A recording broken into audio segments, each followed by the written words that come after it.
Hey everyone, and welcome back to a very interesting session that we've organized for our PTH community.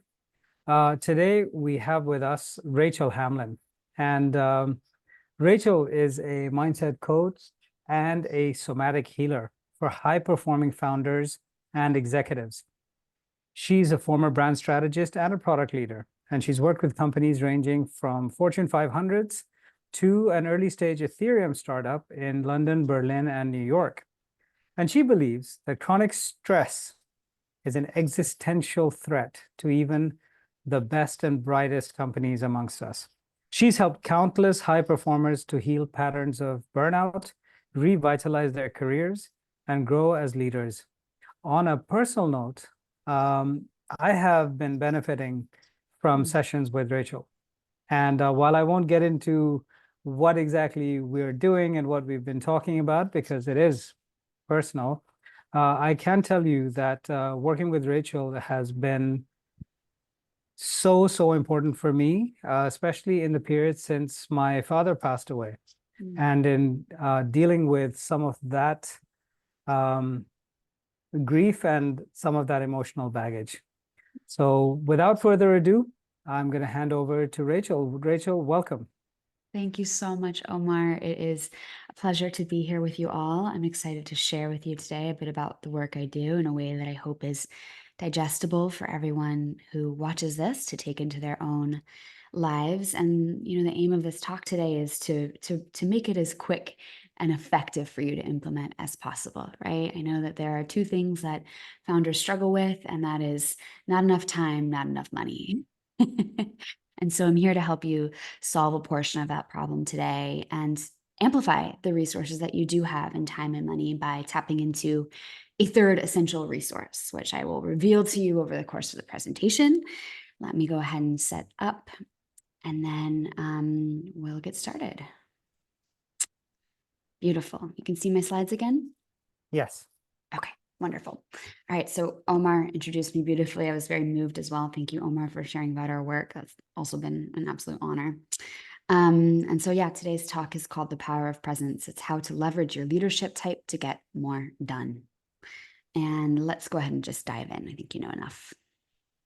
This class today is going to be particularly suited for you if you're a founder, you're an executive, or even a team lead, and you're really pouring heart and soul into your mission. You might have a really big vision, and you're really giving your all to that. You might relate to being a high achiever. Many of my clients are. And so what that means is that you care deeply about your contribution and having the highest possible impact that you can in this world, in your business, for your team. And of course, you have more demands on your time than there are hours in the day. So you're working really quite hard, and sometimes even to a point where, the passion that you started your business with can be flagging or feel far away. And the material we're going to cover is important because, you're in it for the long haul. You want to build a sustainable business. You want to serve your customers. You want to enable your employees to have purpose. And you want to fulfill your own vision, whatever that may be, personally and professionally. And so you cannot afford to burn out, because if you burn out, you're the linchpin, right? The whole business could go with you. You know that balance is essential to protecting your headspace and showing up as the best leader that you can, but you likely find it difficult to rest or shut off and create that headspace. And this is not your fault. This is really ingrained in so many of us today. And thirdly, sometimes when you're stressed, you can be hard on yourself or you can be hard on others, and that is actually detrimental to your progress in the end. That slows you down. Possibility of what I'm going to equip you with today is this. You can work the same amount of hours. You don't have to pare back if that's what's needed or that's what you want, but you can reduce your stress significantly enough that you feel like you're working less and your workload can become lighter. That can be a material difference in how your day-to-day feels. Through that, despite the stress and demands of your role, you will be able to operate from a more frequent flow state. You'll be able to bring more creative ideas to the table, and you'll start to really thrive as a leader, to show up as the leader that you want to be without business needing to get any easier. You'll be able to be more present for your family, for your friends, and for your team. Again, even if not in terms of quantity of time, but quality of time. It's the quality of the time that can shift. Because when you're more relaxed, right, you're more available for the type of connection that fulfills us and helps you to meet your relational needs. So I'm really a walking testament to this possibility myself. I was a stress junkie growing up. I was just telling Omar before we kicked off that I didn't really grow up with a growth mindset. I didn't grow up with a positive mindset. It's something that I had to build and to earn. And so back in 2018, I was working in product. I had landed my dream role. I was working remotely in London in the United Kingdom, and I had this very prestigious tier 1 talent visa. And I eventually moved into leading product at this startup that I was at, which was a high growth startup in the blockchain space. And at the time, to me, that was the most impactful and exciting thing that I could imagine doing. And so I cared so much about every little piece of that job. And yet, because of the person I was back then, I couldn't live up to my own standards. And I was pulling 12-hour days and just never feeling like I was doing enough. And so naturally, that led to burnout. And that was the second time in my life that I'd burned out at that point. Only this time I was in my dream job. So I had no idea what to do from there because I had no vision. There was nothing I could escape to. There was no, like, if I change this piece of my environment, that might fix the problem. It was like, oh, okay, something else is going to have to change. But I didn't know that. I just felt hopeless. My mood was suffering. I wasn't bringing the kind of motivational energy or constructive thinking that a good product leader brings to her team. And so I did what any person who feels like a lost cause would do, and I quiet quit. I just totally dropped out. Like, for an entire summer, I would leave Slack running on my laptop at home, and I would go and wander around London's parks and get what little sun that I could in the UK, and check in every so often from my phone to unblock my team. Obviously, when it came time for our next team onsite in Turkey that fall, I was hanging my head in shame. I had my tail between my legs. I was so nervous to show up and see everybody in person and confront the way I had been that summer. But to my great surprise, my team was happy to see me. And on that first day, I fielded multiple compliments from people telling me how impactful I had been during the least industrious summer of my life. And so, initially I was stunned, but then I reflected on it and I was able to see that it was actually true, right? I hadn't spent very much time at a desk that summer, but that's because I had been out restoring my spirit.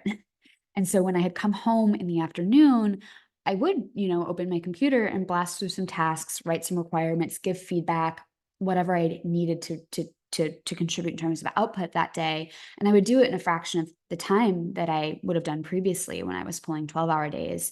And I would do it with a much higher degree of creativity and presence and connection to the work and understanding, right? Clear, lucid thinking. And so, that's eventually I transitioned out of that role to pursue what I do now because it was true. That was the end of my tech career. There was nothing else for me. And I found something meaningful in coaching. But I've really been able to integrate lessons of that period into my coaching business where, I technically now have more pressure, more responsibility. Holding clients in transformation it's actually, I really value it and treat it as sacred. It's very, very important to me. And I have less security because I am my own boss and I have to go out and make sales and I kind of kill what I eat, so to speak. So there's a lot more stress ostensibly in what I do now, but the way I feel about it is vastly different because of the lessons that I learned and the tools that I equip myself with. And I'm healthier than I've ever been, and running my business is honestly a joy for me.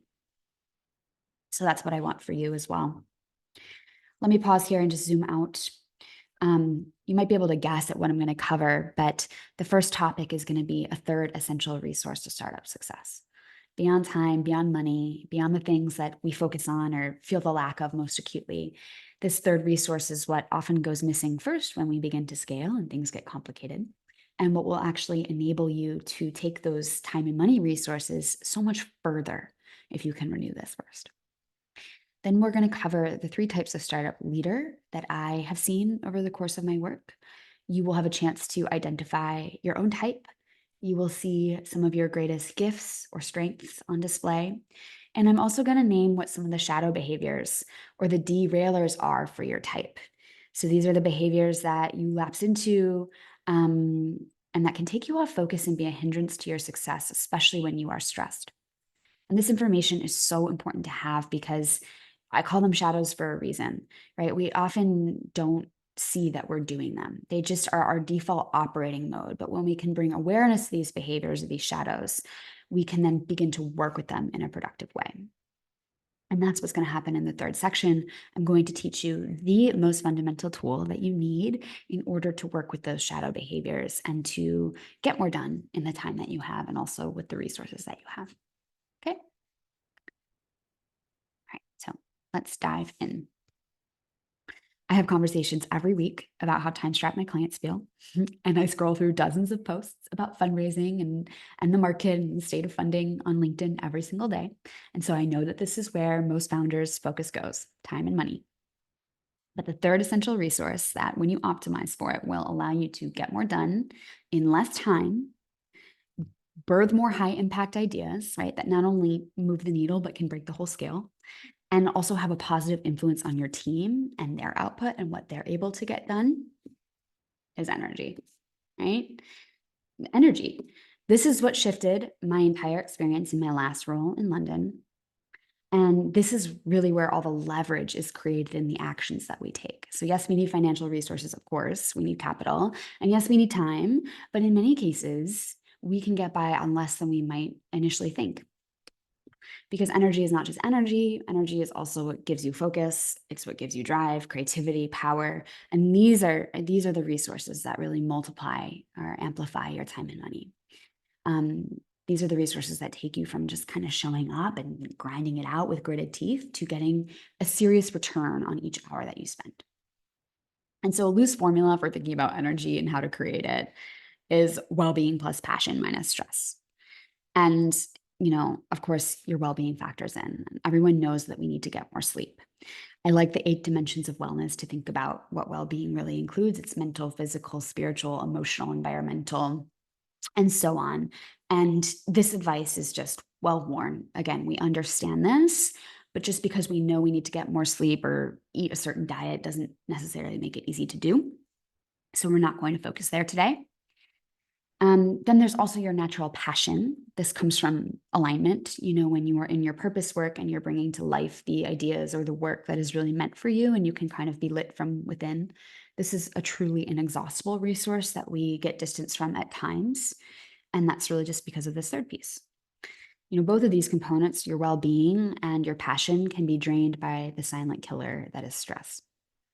So this is where we're going to focus today, because this is the most time-effective and cost-effective means of generating more energy for your business, is by reducing your stress, not by trying to reduce your hours or add more sleep or hire an expensive personal trainer, but by actually using your day-to-day leadership challenges in the moment that they arise as your tool for processing and alchemizing stress and then liberating energy. So in a few minutes, you're going to learn your own magical powers of stress reduction. And I'm going to remind you of this simple truth that so many of us forget when, your inbox is so manic and your to-do list is long and life pressures are mounting and things are happening outside of work. And that is simply that stress is optional, right? Like the stress response is a very healthy thing. We want our system to respond when there are, real reasons for us to feel threat or for us to feel risk. And hard things are not optional. Hard circumstances will happen. But the way we respond to those things, we have agency. We have a lot more agency than people realize. And we can train ourselves through our experiences to expand our capacity for stress so that things that, at your starting point today could be a 7 out of 10 on your personal stress scale, 10 being the highest, can become a 2, right, in the future, and much more quickly than if you have to just experience it for years, right? Sometimes people take their time to learn these lessons and eventually they get comfortable with something that was very hard at first. With what I'm going to teach you today, we're going to kind of collapse time and talk about how we can take the stress out of something that's a 7 to a 2, in the next few days. So stick with me that third section because that's where I'll equip you with that tool. But first, let's just quickly cover the leadership types. Once you recognize yourself in these types, it's going to be harder for you to ignore the ways in which you are bringing stress upon yourself. Again, the shadow qualities, these are the things that are in our blind spots. And when you're able to spot your shadow, you're going to be able to start changing your stress response effectively in the middle of your day. So there are 3 types of leader. The first is the mission-driven leader. This is the person who will really stop at nothing to see their product or service in the wild. And it's kind of cliched, but they're the most Steve Jobs type to me. They are really inspired by the problem that they're solving. They really specialize in having a healthy disregard for what's realistic. They don't care. They'll question everything. They have truly visionary ideas and exceptional problem-solving abilities. They could be total savants in their subject matter. And by the way, these lists are non-exhaustive. There is going to be some overlap between the types, or you might personally have a representation of all 3 types, right? With just one being dominant for you. So just relax your definitions, take the value that you see fit from these lists and know that they're pointers. And the shadow of this type, are things like procrastination, daydreaming, being prone to distraction, or busying themselves with busy work. And the crux of that is really that translating ideas into reality is hard, right? Like when you have such a gorgeous vision and it makes so much sense in your head, and then you actually start taking the steps to bring it to fruition, it's quite different, right? Expectation versus reality, and that can be painful. And so sometimes these people can also become critical of their own execution or their teams. And I think Steve Jobs actually was pretty famous for that. I'm going to feature a few of my clients in this presentation so you can see real life examples of how this work has helped people. And so this is my client, Zach. He's a mission-driven founder for sure, absolutely brilliant scientist, innovator, and has created a really first of its kind probiotic product. And he really knew that his gifts as a founder were to be focused on product development and leading that function of his company, as well as team culture and managing his senior reports. But he can get so stuck, or he could previously get so stuck, he's gotten a lot better. In his email inbox, he would be lost in there for days. His email inbox would run his life. And, really, it was just instead of focusing on the things that were most valuable and most precious to him, the email inbox was a convenient distraction. And so he would always kind of labor over every email. It could take him an hour to send an email because he wanted it to go to be exactly right. And it was actually a place of distraction for Zach. And we'll return at the end to these leaders and the results that they've created. So next, let's touch on the growth-driven leader. The growth-driven leader is my type. These are the high achievers, type A people, personal growth junkies.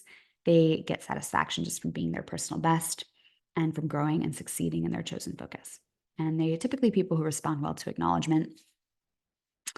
They are A players that everyone can count on. They'll get asked and pulled into all sorts of directions because they're pretty sharp tools. They bring a ton of ambition and fuel to any team. And they tend to develop mastery of their talents. So they are just really impactful when they are in action. But their shadow is that they are very hard on themselves, and that can inhibit the amount of action that they take. That critical inner voice will silence them in meetings. They'll compare themselves to others. They won't go for things. They'll obsess over the gap versus the gain, right? Like what they haven't accomplished versus what they have. And they just never feel like they've done enough. So even in quite a relaxed environment, they could burn themselves out, honestly. It's kind of a superpower in its own way. This is my client, Ruby. She's a great example. Ruby's a head of product in New York, so she lives in a fast city. She has a very demanding job. And she was internalizing a lot of those demands by being very hard on herself. She had a sort of shaming self-voice that was really limiting her leadership and was effectively just wasting energy on negative thoughts and spiraling out when, she could have been in action, getting creative or getting messy, experimenting with new things. Lastly, we have team-driven leaders. And so bless these souls. I appreciate these people so much. They're the servant leaders. They're the really ultimate people, empaths. I'm all of those things too as a growth-driven leader, but these people really find joy in uniting others in a shared purpose. They love the feeling of teamwork, collaborating, celebrating together, and going further as a team than you can go on your own. They tend to be quite gifted at seeing other people's gifts and talents, and they bring great care to their management. They think proactively about other people, and they're very generous with their time and energy. So that can all be a little bit too much at times, right? They can lack boundaries.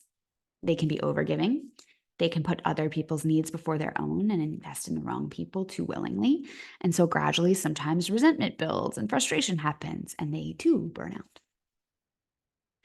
And this is my client, Rodrigo. He's a team-driven leader, deeply empathic leader in the nonprofit space, which is emotionally taxing, and happened to be taking over an organization after a real leadership crisis had happened.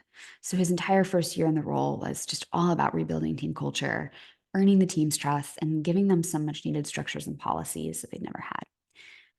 So he was really working himself to the bone. He was always available. He was always attentive. He was always worried about keeping the team happy and fearing that the past would repeat itself. And it was really wearing him out. He was actually contemplating quitting because of the way that he was overgiving. Okay, so let's go into the technique next. How do you stop the stress, step out of the shadow and into the gifts? And it's actually really simple. What I'm going to teach you today, you can do completely on your own. And to be successful with this technique or this tool really just requires commitment to seeing yourself in your shadow and to doing the repair each time that you can until you really start to notice the change and act on the change as well. And then, of course, you can also go farther and faster with outside support. So, I do want to acknowledge that my client successes, which I'll share at the end, came in part because we had the rapport and they were able to resource themselves through me. And I was also bringing my skills and my tracking to help them through these processes in the most precise way with some nuance that we won't cover today. But ultimately, this tool is simple. So let's get into it. Let's first look at the typical stress response, right? This is how we get stuck repeating patterns of burnout or feeling like we never have enough time or we never have enough money. Something quote unquote bad will happen, something difficult will happen. What continues to happen, right? Maybe you've been struggling with fundraising and your mind is just really active about that. Or, you continuing to notice that there's some unspoken discord on your team and, right, so you're noticing it, but you're not sure what to do and you're kind of avoiding it potentially. And so you get stressed. Second phase of the cycle is you get stressed, your nervous system becomes activated, or you're even stuck in that state at varying degrees of intensity. And you react by going into your shadow patterns, right? You distract yourself with busy work, you beat yourself up, or you spend time blowing off steam and venting to your partner, which is ultimately just degrading your marriage, right? By making work the whole focus. And meanwhile, the root issue goes unaddressed. And you're going to continue to be triggered by that same stressful thing or similar stressful things in the future. And the cycle will continue until eventually you deplete yourself so much that you burn out, right?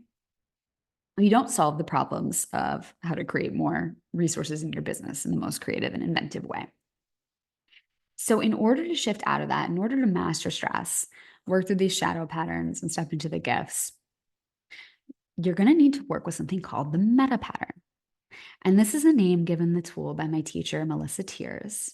Melissa is a master hypnotist, and she is trained in every modality under the sun. She is ever evolving and ever growing. And I've trained in quite a few modalities myself. And what she says is true, right? Across every modality where effective change takes place for a person, there's this one underlying pattern. And she calls it the meta pattern.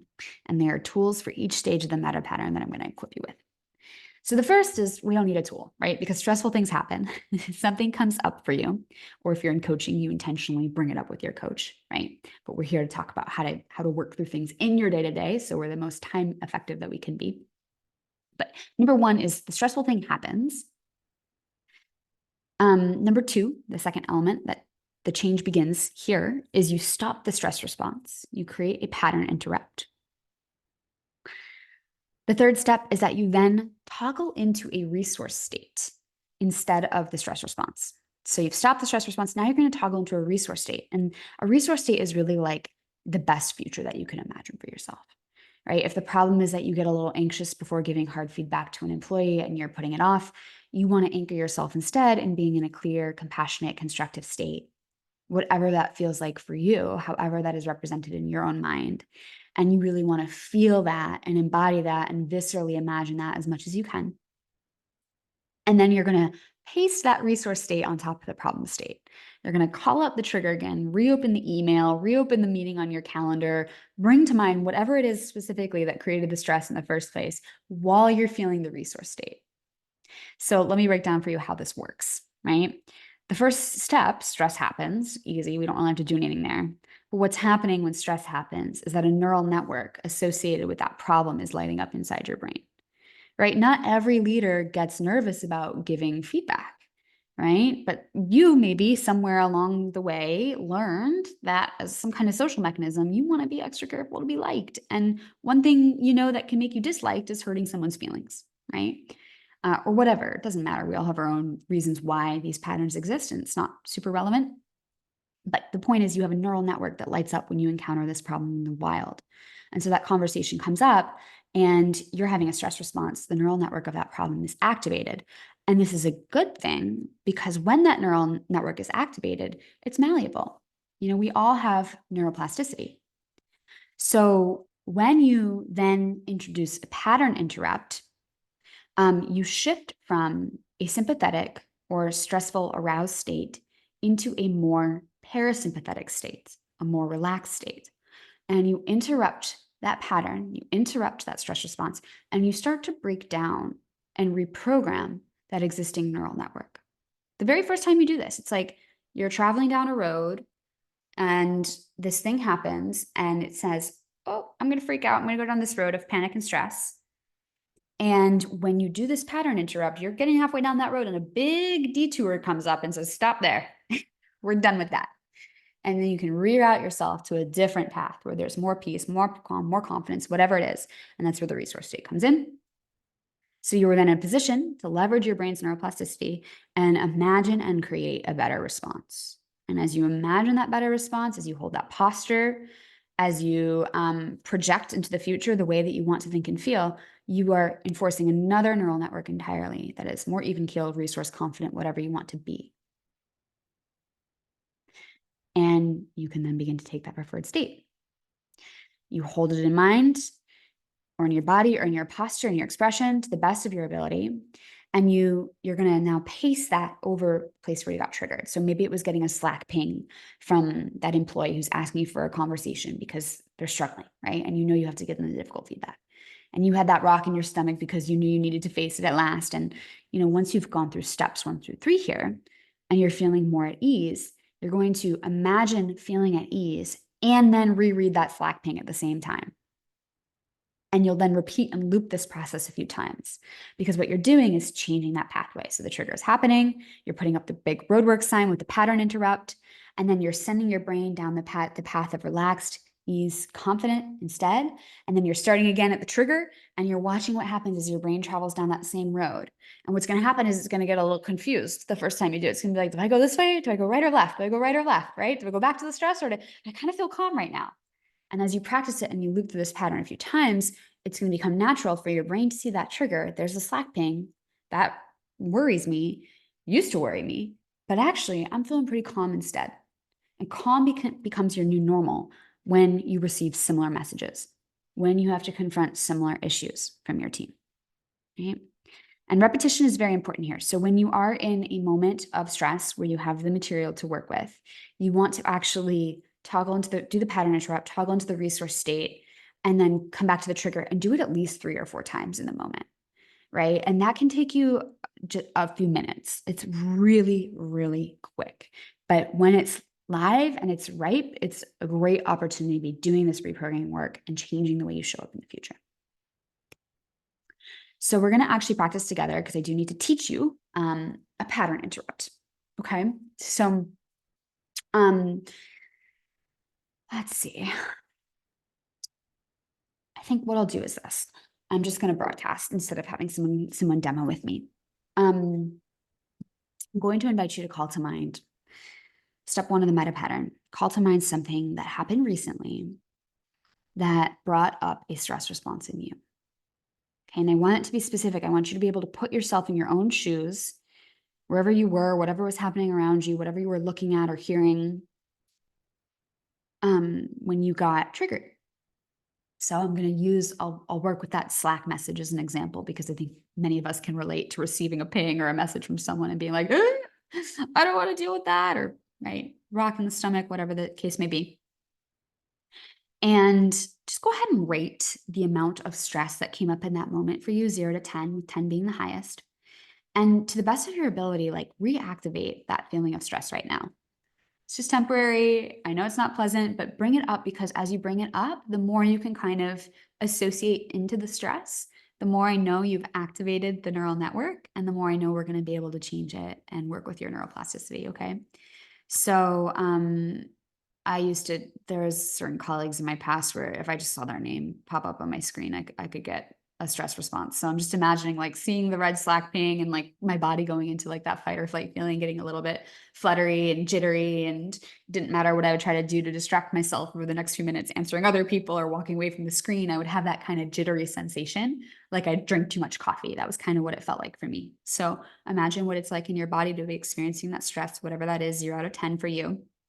And I'm going to teach you now the pattern interrupt. The simplest and easiest pattern interrupt for us to work with today is something called bilateral stimulation. And this is step 2 of the meta pattern. This is so easy. All you're going to do is pick up an object and pass that object back and forth across the midline of your body. And you do this for just a few seconds, you'll probably start to feel yourself slow down, or just soften your focus, maybe zone out a little. It's kind of like meditative, the like passing and rocking sensation. But what's actually happening when we use bilateral stimulation is that you're activating both sides of your brain. And when stress is happening or anxiety is happening, it's localized to that one little neural network. It's localized to like one little segment of the brain. So that's how we're creating the pattern interrupt. We're disrupting that. You're no longer able to sustain that state because bilateral stimulation is lighting up both sides of your brain. And so you have to shift out of that state, and you are shifting into a more parasympathetic and more relaxed state. Okay. So bilateral stimulation, if you do no other part of the meta pattern, but just intercept your stress when you're feeling it by passing something back and forth across your body, you're actually like well on your way to being way better resourced as a founder.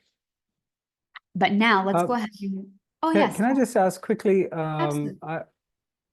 I've often experienced this without realizing why. With either a tennis ball or a soft styrofoam ball with a smiley face drawn on it or something, and you're kind of throwing it from hand to hand. Yes. I didn't realize what the science behind it was, but thank you for explaining that.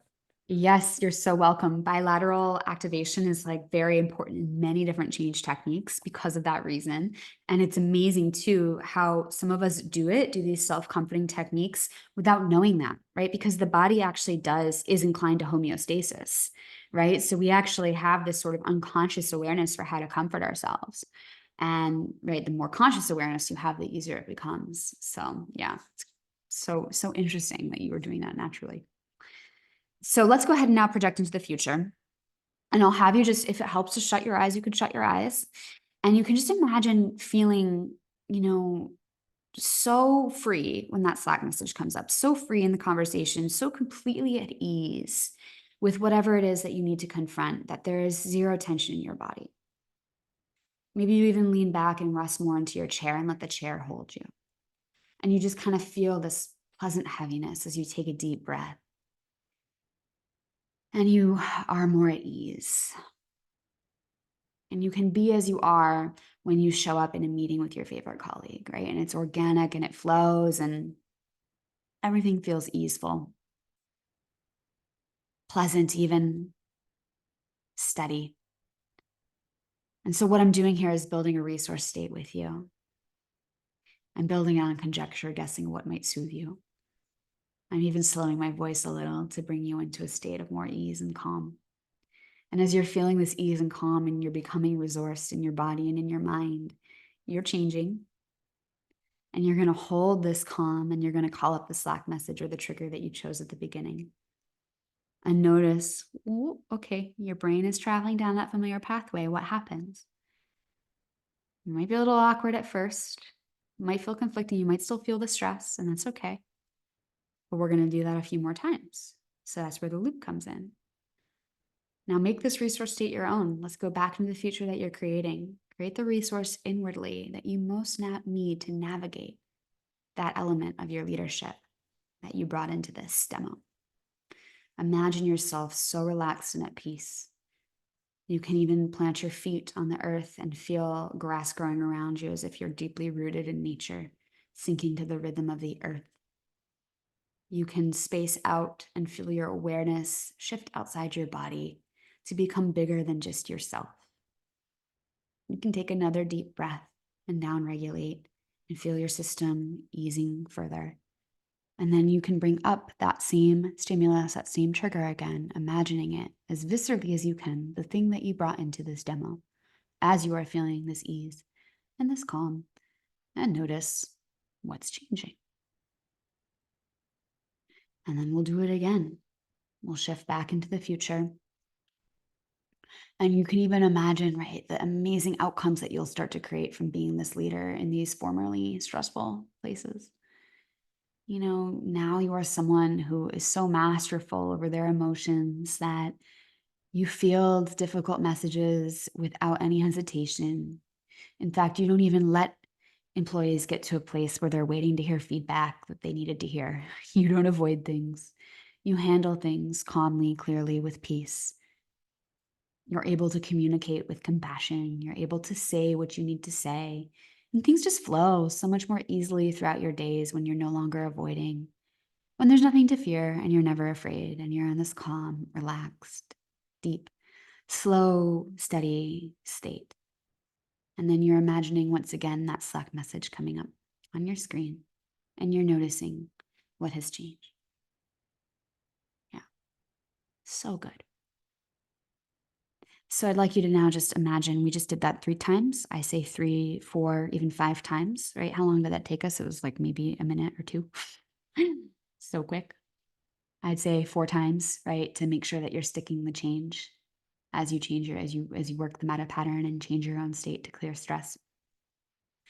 And now again, like imagine the Slack ping or the thing that you brought in to the demo. And just try to feel into like what stress response that causes you now, 0 to 10. Right. And if it's a stickier subject, you know, there might be other components that are related that factor in. It might have been a heavier thing and you might be still at a 4 or 5, who knows? But oftentimes I can get people down to a 2 or a 1. A couple rounds of this, and you can too. So that is the meta pattern. That is the tool. You are going to respond to your stress differently when you take a moment to notice what's happening. Realize that, you know, hey, maybe I'm in one of the shadow behaviors of my type. I'm beating myself up. I felt like I did a terrible job in that meeting and I'm like wanting the ground to swallow me. Or, you know, I'm procrastinating. I'm spinning my wheels in my email inbox because I don't want to do what I'm supposed to do.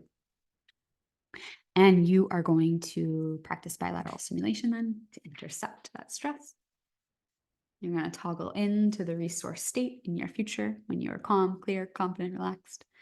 And then you're going to bring up the meeting you just had, the email that you're hooked on, whatever it is, and loop that a few times until you change. Okay? That's it. That's the meta pattern. That is how all profound change happens. And that is how we can rewire our brains to experience significantly less stress and have tons more energy in our day-to-day.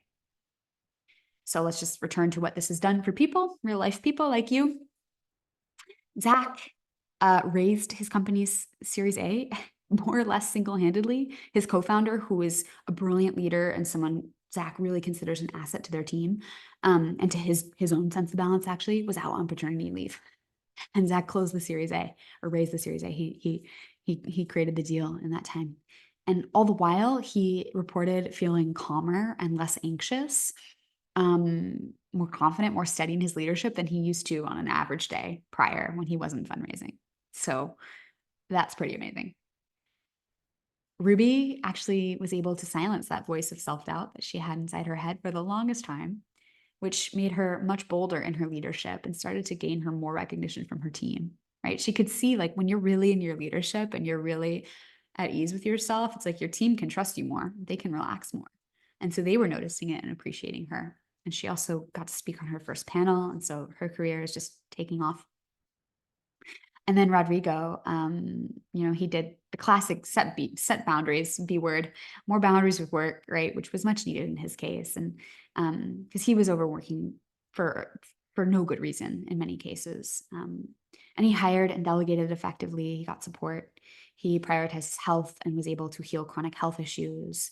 And he brought more quality time to his marriage. He turned it back into a marriage and less into like a coworker thing. And they had a bit of a renaissance period. And he's since gone on to actually successfully navigate a merger with another org that's going to leave him and that org much better resourced actually as well. So that was huge. And he did that quite seamlessly too. He kept balance throughout that entire transition and process, which was amazing to see considering his starting point. So, all right, that's it. I'm going to give you some homework and extend a couple of invites so that you can take this work into your life. I hope it's pretty simple. But, the obvious place to start is just start noticing when stress happens for you. Like, what is your personal tell? And that's why I've gone over those shadow traits of the 3 types of leaders so that you can recognize the behaviors a little bit more easily. But, you might have entirely different triggers. You might have entirely different ways of coping with stress or distracting yourself, whatever the case may be, taking it on other people, who knows? But you'll know if you start to notice that feeling in your body where it's just not all is not well, right? You've got tension in the chest, your heart is beating, there's a rock in your stomach, you're clenching your jaw, right? Most people, if I ask them, by the way, to practice, like to show me what a stressed out person looks like, they can do that because they've practiced it. So I think you know your tell. But just start noticing when stress happens and then work them out of pattern. Intercept the stress, use bilateral stimulation, pass the ball back and forth, whatever it is, and then toggle into the future. And then toggle into the current moment, and then toggle into the future and bring that into the current moment, and then loop that a few times. And in a matter of minutes, your brain has changed, you have changed, your responses have changed, and you're no longer going to be so triggered. And you're going to be walking through your days with a lot more energy to bring to your time, to your relationships, to the way that you spend your money and manage your resources. And you're going to be a better leader for it. So beautiful. Thank you so much.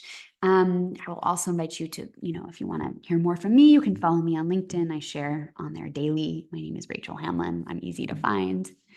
I have a free quiz on my LinkedIn profile that will lead you to a guided visualization for your leadership type. And that is that's something that can just get you excited about the future that you want to have. It can anchor you in that resource state that you're creating. And I've really tailored it to like, what are the joys and the motivations for each type? A lot of content like this, there's not a lot of content like this, doesn't really exist. So it's great for startup leaders. And then last but not least, you are always welcome to book a free leadership assessment with me. This is where if you might be investing in a coach to go further faster, I lead into that process using these leadership assessments, but there's no obligation to work with me. So if you want to book, if you want to find out what some of your sort of shadow patterns might be, see them more clearly and start to see steps to changing that, have my intuition, my guidance, my experience and support, then I will be more than happy to meet with you face to face. So that's all from me today. Thank you so much. And yeah, I'll end it there. Omar, any other questions? Absolutely. So what an amazing session. Talk more about stress is optional, because this is probably one of the biggest bones of contention that every leader that I work with or every founder that I mentor or advise struggles with the most, because they feel like this is not in their control. Yep. They are being impacted by things from outside, and they are not able to respond to it. So say a little bit more about that, because then I want you to link that back to the whole process that we just talked about. Because if you can understand that this is something that is in fact, maybe the stimulus is not in your control, but the way you respond to it is in your control. Yes. That's where everything changes, right? Yes, exactly. And I'll break this down in two parts. Important clarifiers that the stress response initially probably isn't optional, right? You've learned it, it's ingrained, but then you can change it, right? So over time, that changes, right? Very true. And I want to actually allude to something that you shared with me in one of our conversations. I remember you saying, Omar, that you basically I'll paraphrase, with time and experience, certain things don't phase you as much, right? And you've obviously had an illustrious career and so much under your belt. You've seen and done and been through a lot, and you've earned the wisdom, right?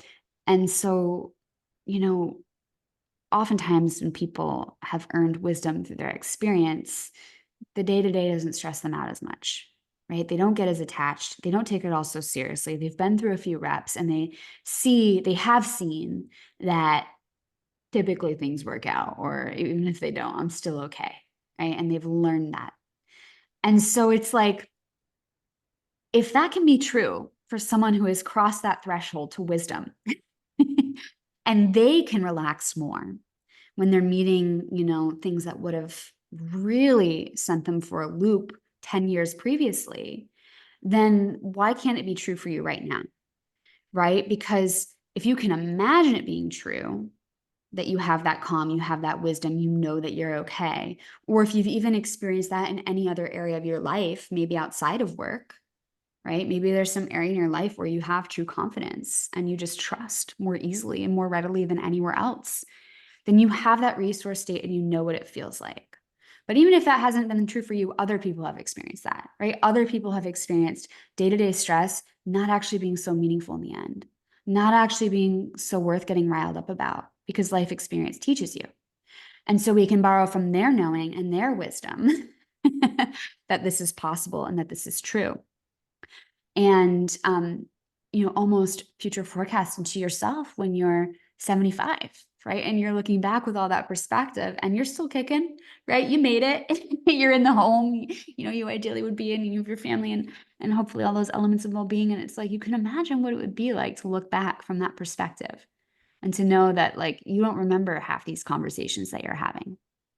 And so, to tie that back into the meta pattern, it's like anytime you're feeling dysregulated, you're feeling your heart rocket, or you're feeling like you need to like get up and walk away from your screen, or whatever it is that stress looks and feels like for you, that right there is an opportunity to stop having that stress, right? It's presenting the moment, and you then have that opportunity to forecast into the future where you know that this is water under the bridge and it didn't change your trajectory.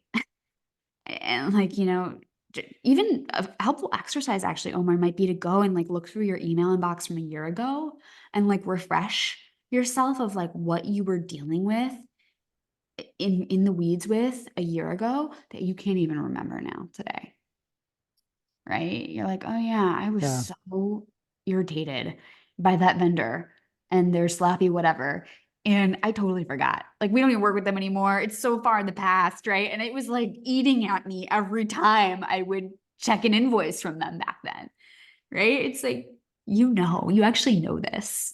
And so it's just a matter of like practicing and pairing with that sense of true wisdom and calm when it comes up in the moment. Did that answer the question? Yes. And as usual, you gave me 4 more questions to ask, but I'm conscious that our hour is nearly up. I will tell you though that when you were going through the cycle, repeating the cycle 3-4 times, Yep. I felt myself getting hypnotized. Yeah.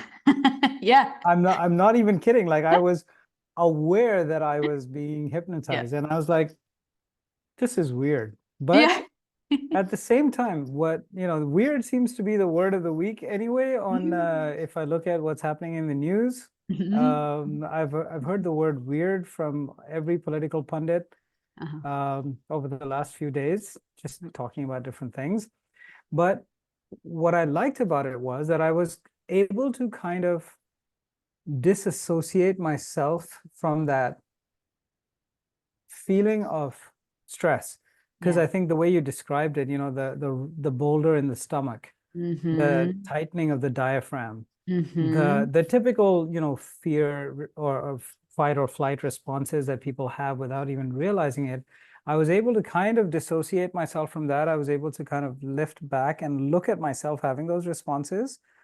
And again, this was something that happened a few days ago. We had to let somebody go in one of the businesses that I work with, and it was not I mean, it was done as nicely as it could be, and Yep. the end result was still not optimal because this meant that we had made a mistake when we were recruiting, and despite our best efforts, sometimes you get it wrong. Mm-hmm. And that is one of those things that typically stresses out management, Yes. anyone in management, Yes. hiring the wrong people, firing people badly, Yeah. ruining relationships, ruining the culture of the organization. These things are so important when you do them consciously and purposefully, even if you get it wrong. Because look, you're human, right? You can make mistakes, Yeah. but if your intentions are good and if your purpose is clear, then you can fix it. That's And right. more importantly, you can learn from it from next time. And you can do so more quickly, right? And more Yes, effectively without squandering as much time and energy ruminating over it, putting off whatever you might do instead, right? When yeah, you use these tools, and you use the perfect word, by the way, dissociate is exactly what you do in step 2. You dissociate from the problem and then you absolutely. associate into the resource. So you pick that up just perfectly. Well, I mean, like I said, I'm really benefiting every time I talk to you, Rachel. So on that note, thank you so much for taking the time and being with us all the way from Costa Rica. It is deeply, deeply appreciated. I'm going to be posting this shortly, and I look forward to getting the feedback from our founder community as well as from the broader community at large. So thank you again for being so selfless with your time and your knowledge. Much It was appreciated. really a pleasure. Thank you. These things energize me, so I appreciate the opportunity to be with you. And yeah, thank you so much. Thank you, Rachel. We'll talk soon. Okay.